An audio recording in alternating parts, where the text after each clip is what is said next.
Kabilang daw ay ilang mababatas at pribadong individual sa mga proponent ng budget insertions batay sa mga dokumentong hawak ni dating DPWH Undersecretary Maria Catalina Cabral. Ayon po yan kay Batangas 1st District Representative Leandro Leviste. Sabi ni Leviste, ibinigay ni Cabral sa kanya ang mga dokumento noong September 4, 2 linggo bago magbitiw sa pwesto ng dating opisyal. Naipakita na raw ito ni Leviste sa ICI nitong Nobyembre. Pero isa sa publiko lang niya ito kung sasabihan siya ni DPWH Secretary Vince Dizon na gawin ito. Dito nakaraang linggo nang matagpuang patay si Cabral sa Tuba, Benguet.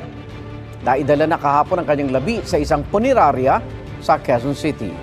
Ayon sa Philippine National Police, tututok na sila ngayon sa pag-secure ng mga ebidensya para matukoy ang totoong nangyari sa pagkamatay ni Cabral.